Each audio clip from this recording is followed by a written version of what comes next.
చెయ్యాలి అని చెప్పారు. క్షమించండి గురుగారు. హలో హలో సార్, నా పేరు మురళీకృష్ణ సార్. నమస్కారం అండి, మీ పేరు మురళీకృష్ణ. ఓకే అండి, ఎవరి గురించి తెలుసుకోవాలనుకుంటున్నారు? చీరాల నుంచి మేడం గారు. నా గురించి మేడం గారు. మీ గురించి తెలుసుకోవాలనుకుంటున్నారు. మీ పేరు మురళీకృష్ణనా? మురళీకృష్ణ మేడం గారు. ఓకే అండి, డేట్ ఆఫ్ బర్త్ చెప్పండి. 7/5/1966 మేడం. 7/5/1996. 1966 మేడం. 1966. అలాగే అండి. 66. పుట్టిన సమయం చెప్పండి. తెల్లవారుజాము 4:28 మేడం. తెల్లవారుజామున 4:28 28. అలాగే అండి. ఏ ప్లేస్ లో పుట్టారండి? జ్యేష్ఠ నక్షత్రం. అలాగే మీరు పుట్టిన ప్లేస్ చెప్పండి. దర్శి మేడం. దర్శి. అలాగే అండి, గురుగారు ఉన్నారు, గురుగారితో మాట్లాడండి.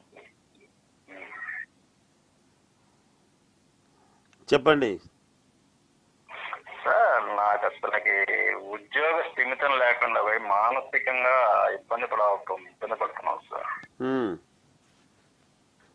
నాది ఎంఎస్సీ బీఎడ్ అయిపోయాను సార్. 2019 వరకు ఉద్యోగాలు చేస్తూ వచ్చాను. ఒక చోటు స్టాండర్డ్ కాలేకపోతున్నాను. మీది మీన లగ్నం అయింది. మీది మీన లగ్నము. లగ్నములో శుక్ర శనులు ఉన్నారు. ఇప్పుడు ఏలినాటి శని ప్రభావం కూడా ఉందిగా. లగ్నములో రాహువు కూడా ఉన్నాడు.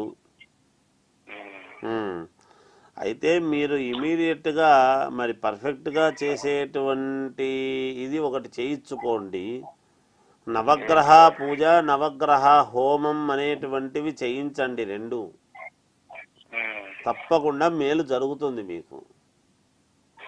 నేను ఒక 3 నెలల నుంచి నవగ్రహాల చుట్టూ తిరుగుతున్నాను. శివుని యొక్క ప్రదక్షిణాలు చేస్తూ ఉన్నాను. మీరు ప్రదక్షిణాలు చేస్తే పుణ్యం వస్తుంది, దోషం పోదు. దోషానికి ఏమిటి అంటే మీరు దానికి చేసుకోవాల్సిన పరిహారము బ్రాహ్మల చేత చేయించుకోవాలి. మీరు తిరిగితే పుణ్యం వస్తుంది, తప్పు కాదు. రోజు గుడికి పోతారు. ఇప్పుడు లోపల చేసేటువంటి అర్చకుడు కూడా రోజు నేను దేవుడికి దీపారాధన చేస్తున్నాను, అభిషేకం చేస్తున్నాను కదా అని లోక కళ్యాణార్థం అనుకుంటే మరి పూజారులకు కూడా ఉన్నాయి కదండి సమస్యలు. ఎవరికి వాళ్ళైనా పరిహారాలు చేసుకుంటే పోతాయి. దేవుడికి మామూలుగా నవగ్రహాలు చుట్టూ తిరగంగానే మనకంతా మంచి జరగాలి అంటే జరగదు కదా.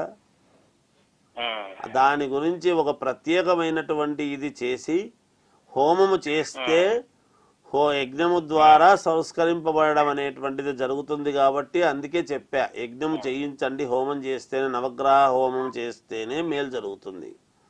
పైగా ఏలినాటి శని ప్రభావము కూడా ఉన్నది కాబట్టి అలాగే తైలాభిషేకము, ఆంజనేయ స్వామిని ఆరాధన, ఇవి చేయాల్సినటువంటివి. తప్పకుండా మీకు స్థిరత్వం. ఆంజనేయ స్వామికి ఏం చేయాలి సార్? ఆకుపూజ చేయించండి. ఆంజనేయ స్వామికి ఆకుపూజ చేయడము, ముందు నవగ్రహాలకు ఇది చేసుకోవటము, ఇవి చేసుకోవాలి తప్పదు. చేసుకుంటేనే మీకు ఒక ఇది స్టెబిలిటీ అనేది ఏర్పడుతుంది. మానసిక స్థిమితం లేదు సార్, ఏదో ఒక ఉండదండి. వృశ్చిక రాశిలో లగ్నంలో చంద్రుడు ఉన్నాడు కాబట్టి వృశ్చికంలో జ్యేష్ఠ నక్షత్రము వృశ్చిక రాశి.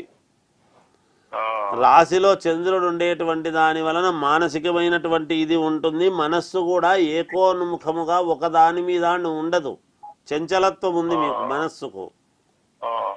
అందువలన అక్కడ కేతు ఉన్నాడు కాబట్టి అందుకని చెయ్యాలి, ఎలాగైనా సరే నేను సాధించుకోవాలి అనేటువంటి పట్టుదల ఏమో ఉంటుంది. కానీ ఆ పట్టుదలకు మళ్ళీ మనసులో ఏముందిలే పోతే మానలేని వదిలేస్తుంటారు. అలా ఉంటుంది. అందుకే చెప్తున్నాను నేను, అవి చేయించండి. ఇవి చేసుకుంటే మీకు తప్పకుండా ఒక మంచి మార్గం అయితే తప్పకుండా దొరికి తీరుతుంది గాక. అది చేయాల్సినవి చేయకుండా మనం ఎన్ని చేసినా వేస్ట్ అండి.